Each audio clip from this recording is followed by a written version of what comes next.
السلام عليكم يا جماعة. قوقعة ستيب 19 النهاردة. ايه رأيكم في الصورة؟ انا بحاول اعمل اي حاجة عشان ما اخليش الفيديو يبقى بلاك سكرين، عشان سمعت من ناس لطيفة كده اللي هو بلاش تخلي التصوير بلاك سكرين، مش احسن حاجة للي بيسمع. فبحاول احط اي صورة بقى. ايه رأيكم في الدبدوب؟ انا بحبه جدا على فكرة، عشان هو دايما بيرفلكت حاجة جوايا كده لما بكون عايزة اتعلم، اللي هو بحس نفسي مش فاهمة، بس اللي هو ايه، انتي هتتعلمي وهتفهمي يعني. فيا رب يكون عاجبكم. today step عايزة اتكلم فيها على حاجة هي يعني لطيف قوي بقى. الدبدوب ده بيرفلكت ان هو مش فاهم كده، عشان هي بتعمل لنا شوية زي ما هو باصص لنا كده لخبطة في مشاعرنا. وهي قصة ان انت تقول هل انا بحب الشخص ده ولا بحب الحاجات اللي بيعملها، و similarly هل انا بتضايق من الشخص ده ولا بتضايق من الحاجات اللي بيعملها. طيب ما احنا هنقول انه الشخص هو عبارة عن الحاجات اللي بيعملها، هي بترفلكت شخصيته.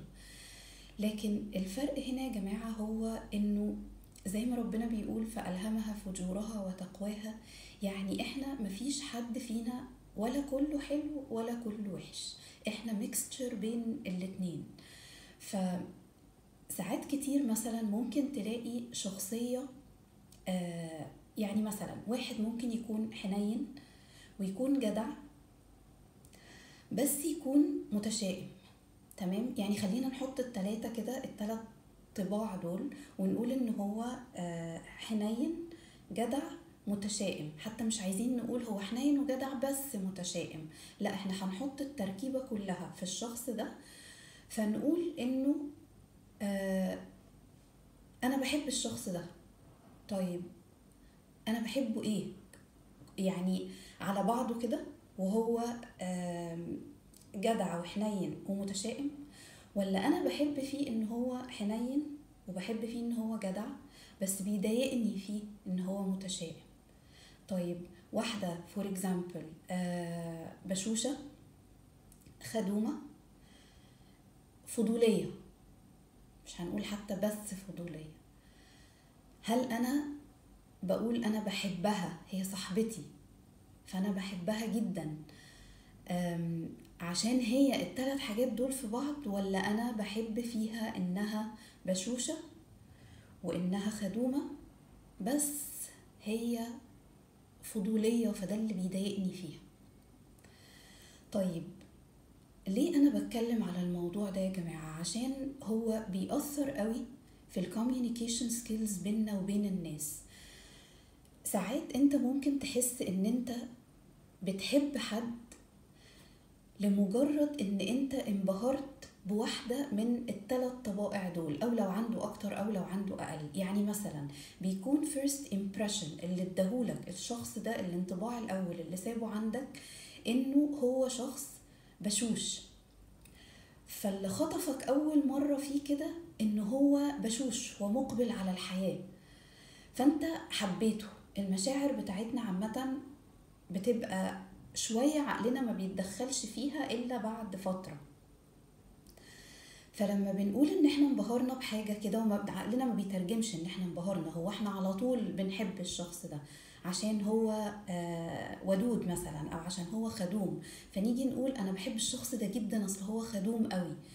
طيب انا اتدلقت على وشي مرة واحدة كده، يعني اللي هو وافتكرت انه انا بحب الشخص ده لانه مشاعري جريت مرة واحدة ناحية صفة واحدة من صفاته او طبع واحد من طباعه.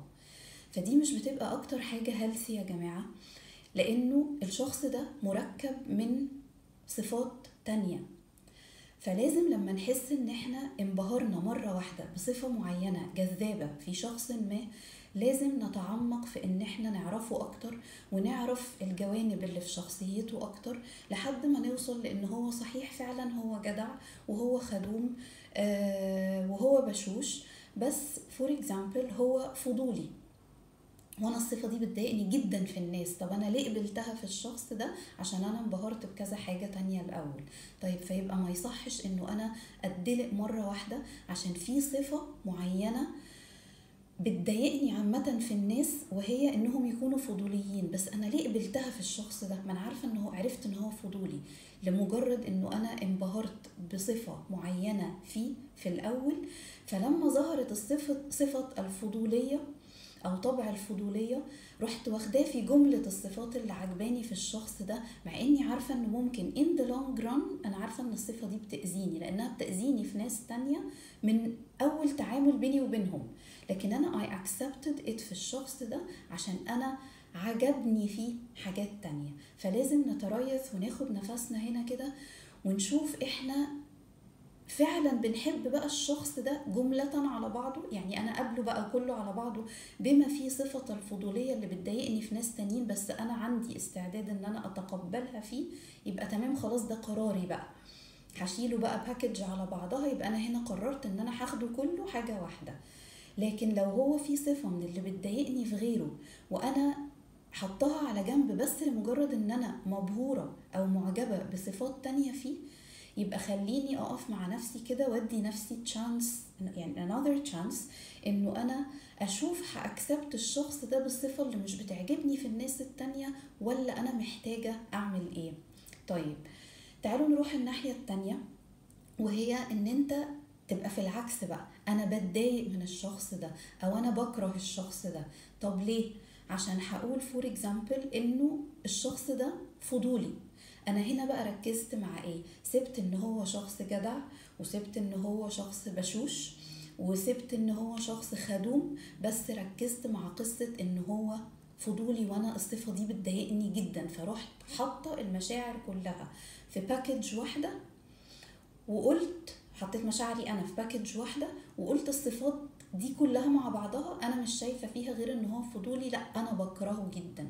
طيب انت هنا حرمت نفسك من الاستمتاع بالطباع الحلوه اللي في الشخص ده لمجرد انك ركزت معاه من اول امبريشن عن الحاجه اللي بتضايقك فيه.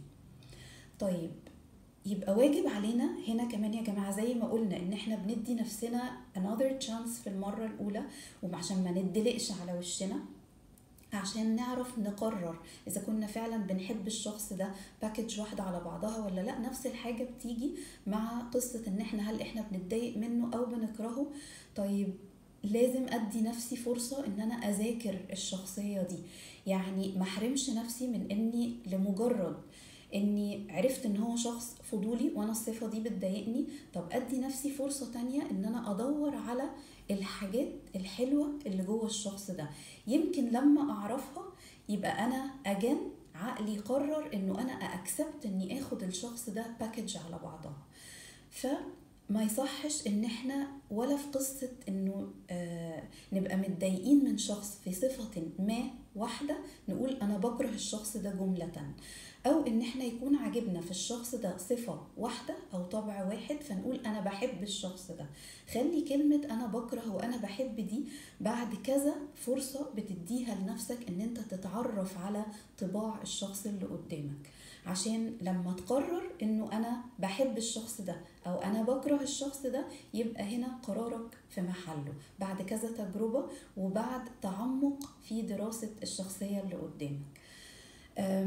في بقى بتبقى حاجة لطيفة يا جماعة بعد ما ناخد القرار بتاعنا فور اكزامبل ونقول انه انا بحب الشخص ده including الصفة اللي هي بتضايقني فيه. طيب ما هي الصفة دي عشان بتضايقني في ناس تانيين على المدى البعيد هتضايقني برضو حتى في الشخص اللي انا تقبلته باكج على بعضها. فبتبقى فكرة لطيفة جدا هنا بقى ان احنا نعمل لغة حوار بيننا وبين الشخص ده عن الحاجة اللي بتضايقك فيه. يعني ما تقولش ما هو فيه كذا حاجة تانية جميلة قوي فيه فانا بقى خلاص ما جاتش على دي، لا بس دي بتضايقك انت. فإن the long run ساعات كتير بيبقى مع ضغط الحياة اللي انت عايشه بتبتدي بقى تفوكس مع الحاجة اللي مضايقاك في الشخص ده، مش هتتغافل عنها زي ما انت حطيتها كده في جملة ان هو عنده 1 2 3 4 5 بيعجبوك فانت خدتها في وسطهم. لا بعد كده مع ضغوطات الحياة انت بتبتدي تركز معاها اكتر، لانه ساعات كتيرة بنبقى احنا في وسط الضغط ده، انت بتروح عارف اللي هو ايه، تشيل وتحط على راسك كده، تلم كل الحاجات اللي مضايقاك حواليك، حتى اللي ما عملتش تريجر دلوقتي لكن انا عقلي بيستدعيها، واروح حاططها فوق راسي كده وامشي بقى قايل ده بيضايقني وده بيضايقني وكل الحاجات جايه عليا والدنيا جايه عليا. طيب عشان نتفادى اللحظه دي احنا بنقعد ونتكلم مع الشخص ده ونقول له عن الحاجه اللي مضايقانا فيه، عشان لو هو بيبادلنا نفس المشاعر يبقى هو هيكونسيدر اللي هو انا ممكن اعمل ايه في الحاجه اللي بتضايقه مني عشان ما نتضايقش من بعض. فانا اديت لنفسي فرصه هنا انه يمكن اخلي الافكت بتاع الحاجه اللي بتضايقني من الشخص ده اقل.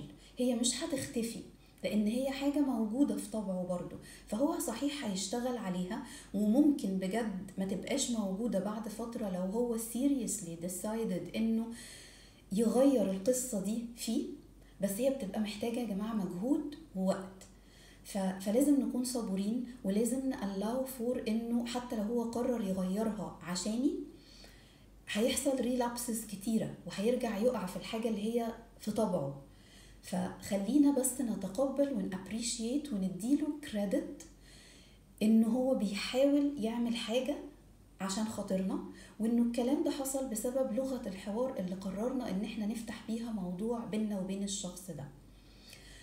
وفي نفس الوقت نروح الناحية التانية، الشخص اللي احنا جملة قلنا احنا بنكره البني ادم ده، قلنا هندي لنفسنا فرصة تانية ان احنا نشوف الجوانب الكويسة اللي جواه، وبيبقى ساعتها لغة الحوار اللي بيننا وبين الشخص ده عشان ندي لنفسنا فرصة ان احنا نقرب منه اكتر او نعرفه اكتر، هي ان احنا لما نقعد نتكلم معاه في موضوع نبقى بنتكلم معاه عن الحاجات الكويسة اللي فيه مش الحاجات الوحشة.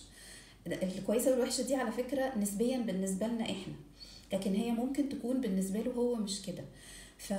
فاحنا لما بنقعد نتكلم معاه بنتكلم معاه عن الحاجة اللي احنا شايفينها لطيفة فيه، لان اوريدي انا اللي بيبقى غالب عليا مع الشخص ده الحاجات اللي مضايقاني منه اكتر. فانا متضايق من 1 2 3 4 10، فخلاص مفيش داعي اتكلم، انا عندي حاجات كتيره قوي مضايقاني. طب انا بعمل ايه بقى دلوقتي؟ انا بحاول انكش جواه عشان اطلع الحاجه اللي ممكن تكون كويسه، فلما اتكلم معاه فيها تكبر عندي، ابتدي اشوفها، يمكن after some time تديني فرصة انه انا اشوف ان هو مش جواه حاجة واحدة بس كويسة، لا ده compared مثلا لل5 حاجات اللي مضايقاني فيه جواه 3 حاجات كويسين كمان. فيبقى انا ما كانش ليا حق من الاول انه انا اقول ان انا بكره الشخص ده، انا اديت لنفسي فرصة ان انا اتعرف عليه اكتر.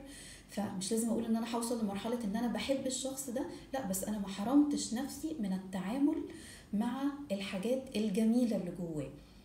فهرجع تاني واقول لكم انه مفيش حد فينا بيرفكت يا جماعة، كل حد عنده الحلو والوحش. فلما يكون يعني ملخصا كده اللي قلناه، لما يكون في حد بيجي في دماغي التايتل اللي انا بقول انا بتضايق من الشخص ده او انا بكره الشخص ده، خلينا ندي نفسنا فرصة ان احنا ننكش جواه على الحاجة الكويسة عشان نعرف نتعامل معاه بالحاجة الحلوة اللي فيه. وات سيم تايم لما الاقي شخص انا بقول انا بحب الشخص ده، ادي نفسك فرصة ان انت كمان تعرف الحاجات اللي عنده اللي ممكن تضايقك منه عشان تقرر اذا كنت انت عايز تاخده باكج على بعضها ولا عايز تعمل ايه. شكرا يا جماعة.